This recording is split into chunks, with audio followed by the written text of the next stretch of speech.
ইলিয়াস আলীকে গুম হতে হলো, আমাদের আল মুকাদ্দাস ভাইকে গুম হতে হলো, শিবিরের অসংখ্য মানুষকে গুম হইতে হয়েছে। এ ধরনের গুমের সংস্কৃতির তো আমরা অবসান চাইছিলাম, কিন্তু আমরা দেখতে পাচ্ছি এগুলো হচ্ছে না।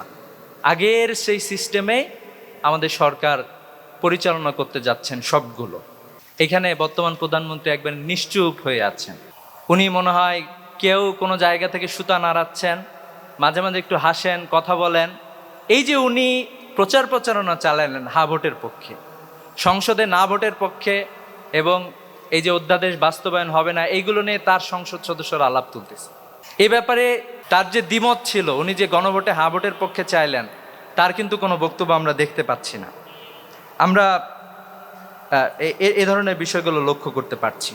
আমরা ভাবছিলাম যে একটা পরিবর্তন হবে, সব জায়গায় পরিবর্তন হবে।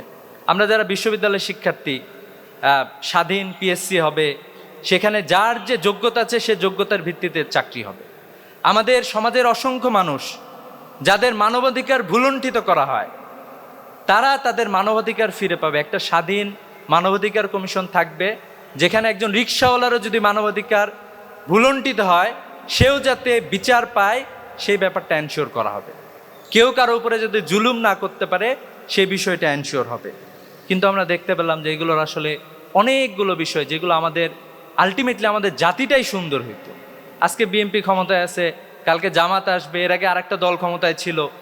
এভাবেই তো বাংলাদেশটা চলবে।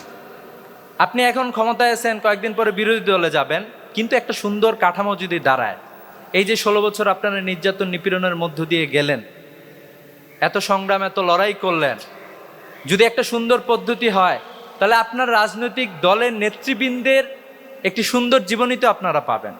যে কথা বলার কারণে আমরা এই সংস্কারের প্রয়োজন বিভিন্ন সময়ে দেখেছি। সংস্কারের প্রয়োজন ছিল, এটা বাংলাদেশের প্রত্যেকটা মানুষ সচেতনভাবে এটা উপলব্ধি করত। আমরা যখন কয়েকদিন আগে আমরা যখন 18 সালের দিকে দেখেছি নিরাপদ সড়ক চাই আন্দোলন, সেখানে দেখেছিলাম যে স্কুলের বাচ্চারাও লিখেছে রাষ্ট্র সংস্কারের কাজ চলছে।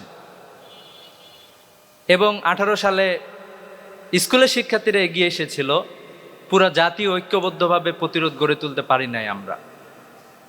এর একটি পূর্ণতা পেয়েছিল 2024 সালে একটি রক্তক্ষয়ী বিপ্লবের মাধ্যমে, গণঅভ্যুত্থানের মাধ্যমে। যে শাসক গোষ্ঠী ছিল, তারা এমন একটা আচরণ করা শুরু করেছিল যে আমরাই সর্বে সর্বা, যা ইচ্ছা তাই করতে পারি, দিনকে রাত বলতে পারি, আমাদের ইচ্ছা মতো সব কিছু গুছাইতে পারি। কিন্তু ছাত্র জনতা একটি দুর্বার প্রতিরোধের মাধ্যমে আমরা একটি নতুন বাংলাদেশের সূচনা করেছিলাম। আমরা ভেবেছিলাম যে একটি নতুন বাংলাদেশ মনে হয় আমরা পেয়ে যাব।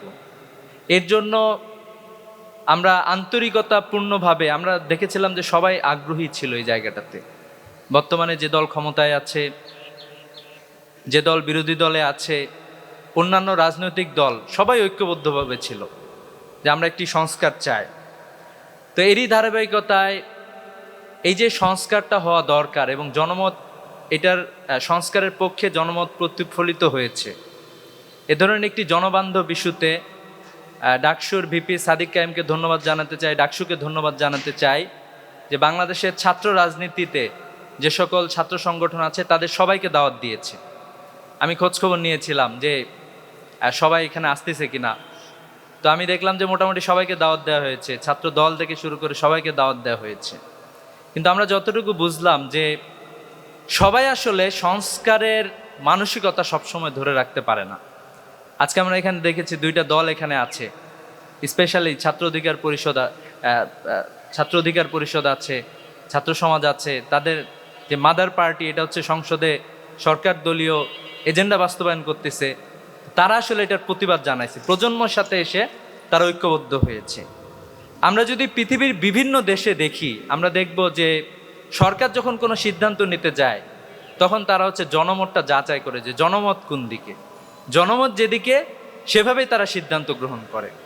কিন্তু বাংলাদেশের বাস্তবতায় আমরা এক ঐতিহাসিক সময়ে এসে দাঁড়াইছি, এবং আমাদের জন্য এটা খুবই ডিসঅ্যাপয়েন্টিং ব্যাপার যে 70% মানুষ যেখানে সরাসরি তাদের ম্যান্ডেট দিয়েছে, মতামত দিয়েছে, সেই মতামতকে অগ্রাহ্য করা হচ্ছে। সেই মতামত গ্রহণ না করার জন্য নানা ধরনের ছল চাতুরি, সংসদে করা হচ্ছে। এটা আমাদের জন্য দুঃখজনক। নির্বাচনের আগে আমরা দেখছিলাম আমাদের বর্তমান যিনি প্রধানমন্ত্রী, উনিও আসলে হা ভোটের পক্ষে প্রচার প্রচারণা চালিয়েছিলেন যে সংস্কার হোক দেশে, বড় বড় কথা বলেছিলেন, 31 দফা দিয়েছেন। আমরা আশ্বস্ত হয়েছিলাম যে সবাই তো সংস্কার চায়, জামাতও চায়, বিএনপিও চায়, অন্যান্য দল সবাই আসলে সংস্কারগুলো চাচ্ছে, দেশটা সুন্দরের দিকে ধাবিত হবে, এটাই আমরা ভাবছিলাম, এটাই আমরা চাইছিলাম। কিন্তু আমাদের বর্তমানে আমরা যেটা দেখতে পাচ্ছি যে আসলে আমরা ভাবছিলাম যে বর্তমান শিক্ষামন্ত্রী হয়তোবা নতুন কোনো পরিবর্তন নিয়ে আসবেন, কিন্তু আমরা ওই যে আগের যে একটা তেলবাজির একটা জায়গা যে ছিল, এই জায়গাটাতে আমরা দেখতে পাচ্ছি আবারও আমরা যাচ্ছি। উনি শিক্ষামন্ত্রী, যিনি রাষ্ট্রের শিক্ষার্থীদের শিক্ষা ব্যবস্থা নিয়ে কাজ করবেন, উনি ক্লাসে গিয়ে একটা জায়গায় গিয়ে শিক্ষার্থীদেরকে বলেন যে অমুকের পরিচয় কি তুমি জানো কি না, প্রধানমন্ত্রীর মেয়ের নাম কি, খালেদা জিয়ার নাতির নাম কি, এইসব উনি শেখাচ্ছেন। আমরা আবারও সেই চাটুকারিতার দিকে ধাবিত হচ্ছি। কিন্তু যদি একটা যোগ্যতা ভিত্তিতে সব কিছুই হতো, আমরা তো আসলে এটাই চাইছিলাম, চাটুকারি বাংলাদেশ থেকে বন্ধ হয়ে যাবে, কিন্তু আমরা এটা দেখতে পাচ্ছি না। আমরা এটা স্পষ্টভাবে বলতে চাই, জুলাই অধ্যাদেশ যদি কেউ না মানে, তাহলে আমরা বলতে চাই জুলাই যে অভ্যুত্থান সংগঠিত হয়েছে এটার সাথে আপনারা গাদ্দারি করতে যাচ্ছেন। জুলাই অভ্যুত্থানের পরে অসংখ্য দল একসাথে বসে এই জায়গাগুলোতে একটা ঐক্যমত্যে এসেছিল, কারো কারো কিছু কিছু জায়গায় নোট অফ ডিসেন্ট ছিল, সমস্যা নাই, এগুলো নিয়ে আলাপ আলোচনা হয়েছে অনেক, আলটিমেটলি জাতির উপকার তো হচ্ছে। তো এরকম একটি জায়গায় আমরা বর্তমানে আমরা এই বিএনপিকে দেখতেছি যে অতীতের যে ভুল, তারা সেই ভুলের দিকে ধাবিত হচ্ছে। 1991 সালে সরকার গঠনের পরে তত্ত্বাবধায়ক সরকারকে এটাকে তারা গ্রহণ করতে অস্বীকৃতি জানাইছে। 96 সালে একটা একদলীয় নির্বাচন হয়েছিল, এই এত টাকা খরচ করে নির্বাচন করে কয়েকদিনের মাথায় আরেকটা নির্বাচন দিতে হয়েছে এবং আওয়ামী লীগ আসছে ক্ষমতায়।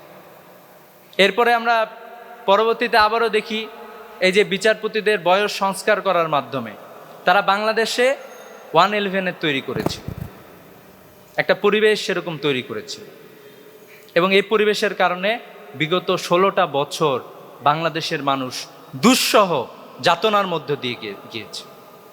আমরা দেখতে পাচ্ছি আবারও একই কালচারের মধ্যে আমাদেরকে নিয়ে যাওয়ার চেষ্টা করা হচ্ছে। তো এই জাতীয় জায়গাগুলো থেকে আমরা বলতে চাই যে আপনারা একটু সংস্কারগুলো করেন, সংস্কার করলে তো আপনারাই থাকবেন, সমস্যা নাই, আমরা সবাই সহযোগিতা করতে চাই, আমরা সবাই সহযোগিতার ভিত্তিতে আমাদের দেশটাকে গড়তে চাই।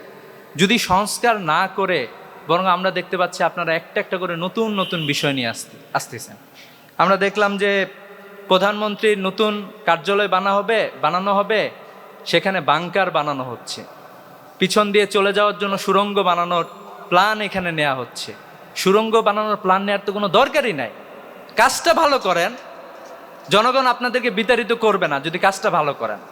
আর জনগণের মতামতকে অগ্রাহ্য করবেন, আবার হচ্ছে ব্যাকআপ প্ল্যান একটা রাখবেন যে আমার গণভবন কিভাবে হবে, এখানে আমি কিভাবে থাকবো, কোনো যদি অসুবিধা হয় তাহলে কিভাবে পালাবো।